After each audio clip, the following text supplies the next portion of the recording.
নমস্কাৰ আপোনালোক সকলোকে পুনৰবাৰ স্বাগতম জনাই মজিদ বন্ধুসকল বলগতে চাওক আজি সন্ধিয়াৰ 7টা গুৰুত্বপূৰ্ণ খবৰ। প্ৰথমটো খবৰ, কংগ্ৰেছ নেতা মৃদুল ইছলামৰ মৃত্যুৰ পিছতে গুৱাহাটীত পুনৰ কংগ্ৰেছৰ ভয়ংকৰ প্ৰতিবাদ।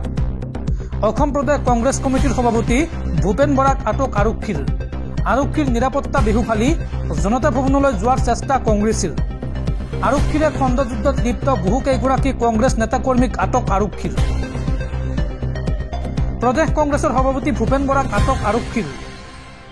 কংগ্ৰেছ দলৰ আন কেইবাজনো নেতাক আটক কৰিছে আৰক্ষীয়ে।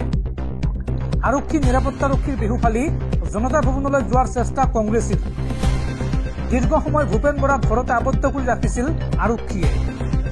ঘৰৰ পৰা ওলাই ভূপেন বৰাৰ নেতৃত্বত সমদল উলিয়াইছিল জনতা ভৱনলৈ। আৰু হাতীগাঁও থানাৰ সন্মুখত পূৰ্বৰ পৰা সাজু হৈ আছিল বিশাল আৰক্ষী বাহিনী। আৰক্ষীৰে হতাহতিত লিপ্ত প্ৰতিবাদকাৰী কংগ্ৰেছী। আৰক্ষী আয়ুক্তৰ সৈতেও হতাহতিত লিপ্ত হয় কংগ্ৰেছ নেতাকৰ্মী। আৰু ভূপেন বৰাক আটক কৰি লৈ যোৱা হৈছে আৰক্ষী আয়ুক্তৰ বাহনেৰে।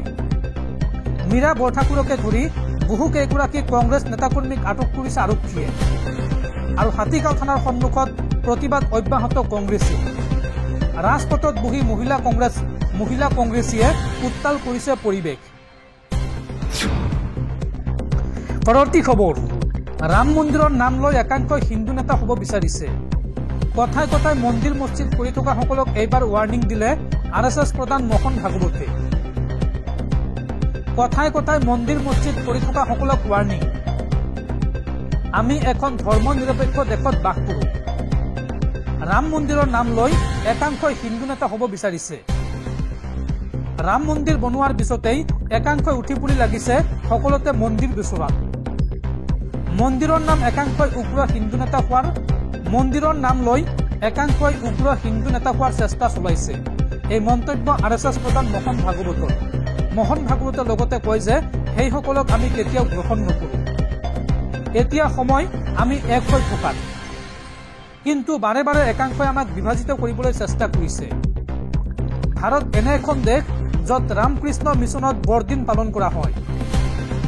বৰ্তমান দেশ সংবিধানৰ মতে চলে। আৰু যিবোৰ দেশে ভাৰতৰ সংখ্যালঘুক লৈ মন্তব্য কৰে তেনেবোৰ দেশতেই সংখ্যালঘুৰ ওপৰত অত্যাচাৰ চলে। RSS প্ৰধান মোহন ভাগৱতৰ এই গুৰুত্বপূৰ্ণ মন্তব্য। পৰৱৰ্তী খবৰ, ৰাষ্ট্ৰীয় ঘাইপথত পুনৰ সংঘটিত হৈছে দেশ কঁপাই যোৱা ভয়ংকৰ পথ দুৰ্ঘটনা। আৰু এই ভয়ংকৰ পথ দুৰ্ঘটনাত ক্ষতিগ্ৰস্ত হৈছে 40খনকৈ বাহন। আৰু এই ঘটনাত 5জন লোকৰ থিতাতে মৃত্যু হৈছে। ৰাষ্ট্ৰীয় ঘাইপথত ট্ৰাক আৰু CNG ভৰ্তি টেংকাৰৰ মাজত ভয়ংকৰ সংঘৰ্ষ। আৰু এই দুৰ্ঘটনাৰ পিছতে জ্বলি উঠিল ইখনৰ পিছত সিখন বাহন। অগ্নিদগ্ধ হৈ এখন বাছৰ 5জনকৈ যাত্ৰীৰ কৰুণ মৃত্যু হৈছে। এটা পেট্ৰল পাম্পৰ সমীপত পুৱাই সংঘটিত হৈছে এই ভয়ানক কাণ্ড। ভয়ংকৰ ঘটনাত কেইবাজনো লোক গুৰুতৰভাৱে আহত হৈছে। আৰু 30ৰো অধিক লোকক সংকটজনক অৱস্থাত হাস্পতাললৈ প্ৰেৰণ কৰা হৈছে। জুইত জ্বলি ছাৰখাৰ হ'ল প্ৰায় 40খনকৈ সৰু ডাঙৰ বাহন। ৰাজস্থানৰ জয়পুৰত সংঘটিত হৈছে এই ভয়ংকৰ পথ দুৰ্ঘটনা। দৰ্শকসকল আৰু বহুতো গুৰুত্বপূৰ্ণ খবৰ আছে। তাৰ আগতে আপোনাক জনাওঁ যে যদি আপুনি এতিয়ালৈকে এইটো ভিডিঅ'ত লাইক কৰা নাই তেন্তে এতিয়াই ভিডিঅ'টোত লাইক কৰি দিয়ক। আৰু এনেকুৱা ধৰণৰ ভিডিঅ'সমূহ নিতৌ চাবলৈ চেনেলটো ছাবস্ক্ৰাইব কৰি কাষত থকা বেল আইকনটো প্ৰেছ কৰি ৰাখক। পৰৱৰ্তী খবৰ, ৰাজ্যত পুনৰ ধৰ্মান্তকৰণৰ ঘটনা। এইবাৰ কচুতলিত খিলঞ্জীয়া মুছলমান পৰিয়ালে গ্ৰহণ কৰিলে হিন্দু ধৰ্ম। হাফিজ আলী আৰু তেওঁৰ পত্নী ৰিজৱানা বেগমে হিন্দু ধৰ্ম গ্ৰহণ কৰিছে। হাফিজ আলীৰ নতুন পৰিচয় হ'ল ৰাহুল বড়ো। আৰু ৰিজৱানা বেগমৰ নতুন পৰিচয় হ'ল ভূমিকা বড়ো। পৰৱৰ্তী খবৰ, ম্যানমাৰত সামৰিক অভ্যুত্থানৰ বিভীষিকা। ম্যানমাৰত দেহ ব্যৱসায় কৰিবলৈ বাধ্য হৈছে মহিলা চিকিৎসক আৰু নাৰ্ছ। 2021 চনৰ ফেব্ৰুৱাৰী মাহত সংঘটিত হোৱা সামৰিক অভ্যুত্থানৰ পাছত ম্যানমাৰত হোৱা ভয়াৱহ অৰ্থনৈতিক পতনৰ ফলত বিশেষকৈ চিকিৎসক, নাৰ্ছ, শিক্ষকৰ দৰে বৃত্তিত নিয়োজিত শিক্ষিত মহিলাৰ মাজত দেহ ব্যৱসায় যথেষ্ট বৃদ্ধি পাইছে। অৰ্থনীতিৰ স্থবিৰতা আৰু মুদ্ৰাস্ফীতি আকাশলংঘী হোৱাৰ লগে লগে বহু মহিলাই পৰিয়ালৰ পোহপাল দিয়াৰ উপায় বিচাৰি হতাশ হৈ পৰিছে, যাৰ ফলত তেওঁলোকে যৌন কৰ্মৰ ফালে ঢাপলি মেলিছে। কেৰিয়াৰ কৰিবলৈ বছৰ বছৰ ধৰি অধ্যয়ন কৰা চিকিৎসক মেয়ে দ্য নিউয়ৰ্ক টাইমছত দিয়া এক বক্তব্য অনুসৰি তেওঁৰ দৰে মহিলাৰ বাবে বেশ্যাবৃত্তিৰ দিশটো বেদনাদায়ক আছিল যদিও জীয়াই থাকিবলৈ প্ৰয়োজনীয় আছিল। আৰ্থিক সংকটৰ লগতে বৃদ্ধি পোৱা জীৱন যাপনৰ খৰচ আৰু স্বাস্থ্যসেৱা খণ্ডৰ পতনে তেওঁৰ হাতত বিকল্প কমেই ৰাখিছিল। একেদৰে ৰাজনৈতিক অশান্তিৰ বাবে চিকিৎসালয় বন্ধ হৈ পৰাৰ পাছতে যাৰ নামৰ এগৰাকী নাৰ্ছেও দেহ বিক্ৰী কৰিবলৈ বাধ্য হয়। কামটো ভাল পোৱা নহয় যদিও ইয়াৰ দৰমহা আগৰ চাকৰিটোত যিমান উপাৰ্জন কৰিব পাৰিছিল তাতকৈ যথেষ্ট বেছি যাৰে উপাৰ্জন কৰিছিল। এই কথা সংবাদ মাধ্যমৰ আগত উল্লেখ কৰিছে। এসময়ত ক্ৰমবৰ্ধমান মধ্যবিত্ত শ্ৰেণীৰ নিৰাপত্তা উপভোগ কৰা ম্যানমাৰৰ বহু মহিলাই এতিয়া কঠিন পৰিস্থিতিত পৰিছে। জীৱন নিৰ্বাহৰ বাবে আইন ভংগ কৰিবলৈ বাধ্য হৈছে। ম্যানমাৰৰ চহৰসমূহৰ ওপৰত সামৰিক নিয়ন্ত্ৰণৰ লগতে ব্যাপক দৰিদ্ৰতাই এই সংগ্ৰামসমূহ আৰু অধিক ভয়াৱহ কৰি তুলিছে। বেশ্যাবৃত্তি অবৈধ হলেও এই ব্যৱসায়ৰ লগত জড়িত মহিলাসকলে প্ৰায়েই গ্ৰেপ্তাৰৰ পৰা হাত সাৰিবলৈ উৎকোচ দিবলগীয়া হয়, যাৰ ফলত কষ্টকৰ আন এটা স্তৰ যোগ হয়। এই সংকটৰ প্ৰভাৱ বিশেষকৈ মহিলাসকলৰ বাবে কঠোৰ, যিসকলে ইতিমধ্যে পুৰুষৰ লগত মজুৰিৰ বৈষম্য আৰু নিবনুৱাৰ হাৰ অধিক হোৱাৰ সন্মুখীন হৈছে। দেশখনৰ ভৱিষ্যত অনিশ্চিত হৈ থকাৰ সময়তে ম্যানমাৰৰ বহু মহিলাই নিজৰ ভয়াৱহ পৰিস্থিতিৰ পৰা ওলাই অহাৰ পথৰ আশাত কল্পনাতীত প্ৰত্যাহ্বানৰ সন্মুখীন হ'বলগীয়া হৈছে। পৰৱৰ্তী খবৰ, আম্বেদকাৰক ভালপোৱাসকলে কেতিয়াও বিজেপিক সমৰ্থন নকৰে।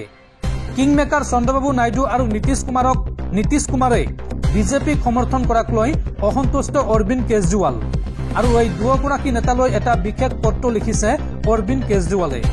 এই মুহূৰ্তত প্ৰশ্ন হৈছে অৰবিন্দ কেজৰিৱালৰ এই পত্ৰ এতিয়া বিপাঙত পেলাব নেকি বিজেপি মিত্ৰজোঁটক।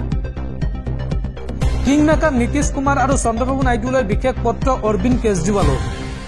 নীতিশ কুমাৰ আৰু চন্দ্ৰবাবু নাইডুৱে বিজেপিক সমৰ্থন কৰাক লৈ প্ৰশ্ন অৰবিন্দ কেজৰিৱালৰ। আম্বেদকাৰক ভালপোৱাসকলে কেতিয়াও সমৰ্থন নকৰে বিজেপিক, এই মন্তব্য অৰবিন্দ কেজৰিৱালৰ। অৰবিন্দ কেজৰিৱালে লগতে কয় যে বাবা চাহেবক শ্ৰদ্ধা কৰা সকলে আৰু বিজেপিক সমৰ্থন কৰিব নোৱাৰে। বাবা চাহেব আম্বেদকাৰ কেৱল এজন নেতা নহয়, বৰঞ্চ আমাৰ জাতিৰ আত্মা। আম্বেদকাৰক কলম্বিয়া বিশ্ববিদ্যালয়ে আইনত ডক্টৰেট ডিগ্ৰী প্ৰদান কৰিছিল। আম্বেদকাৰক লৈ কেন্দ্ৰীয় গৃহমন্ত্ৰী অমিত শ্বাহে কৰা মন্তব্যৰ পিছতে অৰবিন্দ কেজৰিৱালৰ এই পত্ৰ। 2. কিংমেকাৰ নীতিশ কুমাৰ আৰু চন্দ্ৰবাবু নাইডুৱে এতিয়াও কিয় বিজেপিক সমৰ্থন কৰিছে, এই বুলি প্ৰশ্ন অৰবিন্দ কেজৰিৱালৰ। পৰৱৰ্তী খবৰ, পাইলটৰ ভুলৰ বাবে দুৰ্ঘটনাগ্ৰস্ত হৈছিল চিডিএছ বিপিন ৰাৱতৰ হেলিকপ্টাৰ। শেহতীয়া ৰিপৰ্টত দাবী কৰা হৈছে এই কথা। সেয়া আছিল 2021 চনৰ 8 ডিচেম্বৰ। হেলিকপ্টাৰ দুৰ্ঘটনাত দেশৰ প্ৰথমগৰাকী chief of defence staff Bipin ৰাৱতৰ মৃত্যু ঘটে। দুৰ্ঘটনাটোত তেওঁৰ পত্নী মধুলিকা ৰাৱতৰ লগতে 11 গৰাকী লোকৰ মৃত্যু হয় আৰু অৱশেষত এক প্ৰতিবেদনত এই দুৰ্ঘটনাৰ কাৰণ কি সেই কথা পোহৰলৈ আহিল। শেহতীয়াকৈ বায়ুসেনাই গঠন কৰা তদন্ত সমিতিখনে লোকসভাত এই প্ৰতিবেদন দাখিল কৰে আৰু সেই প্ৰতিবেদনত স্পষ্টভাৱে দাবী কৰা হৈছে যে যান্ত্ৰিক বিজুতি বা সংঘাতৰ বাবে নহয়, দেশৰ প্ৰথমগৰাকী সেনাধ্যক্ষৰ মৃত্যু হৈছে মানুহৰ ভুলৰ বাবে। প্ৰতিবেদনখনত সঠিকভাৱে কি দাবী কৰা হৈছে চাওঁ আহক। ইয়াত কোৱা হৈছে যে 2021 চনৰ 8 ডিচেম্বৰত MI-17 ছুপাৰখন দুৰ্ঘটনাগ্ৰস্ত হোৱাৰ আঁৰৰ মূল কাৰণ হঠাৎ বতৰৰ অৱনতি, যাৰ বাবে ছপাৰখন মেঘৰ ভিতৰত প্ৰৱেশ কৰে আৰু পাইলটসকলে সেই পৰিস্থিতিৰ কোনো আভাসেই নাপালে। তেওঁলোকৰ স্থানকেন্দ্ৰিক বিভ্ৰান্তিৰ বাবে ছপাৰখনে নিয়ন্ত্ৰণ হেৰুৱাই পেলায়। বিমানৰ ডাটা ৰেকৰ্ডাৰ আৰু ককপিটৰ ভইচ ৰেকৰ্ডাৰ বিশ্লেষণ কৰাৰ উপৰিও প্ৰত্যক্ষদৰ্শীসকলক সোধা-পোছা কৰা হয়। সকলো দিশ চোৱা চিতা কৰি এই দাবী প্ৰতিবেদনত উত্থাপন কৰা হৈছে। ইয়াৰ উপৰিও 2017 চনৰ পৰা 2022 চনলৈ বায়ুসেনাত মুঠ 34টা বিমান দুৰ্ঘটনা সংঘটিত হোৱা বুলি প্ৰতিবেদনত উল্লেখ কৰা হৈছে। ইয়াৰে 9টা 2021-22 বিত্তীয় বৰ্ষত সংঘটিত হৈছে। ইয়াৰ ভিতৰত বিপিন ৰাৱতৰ ছুপাৰ হেলিকপ্টাৰখনো আছে।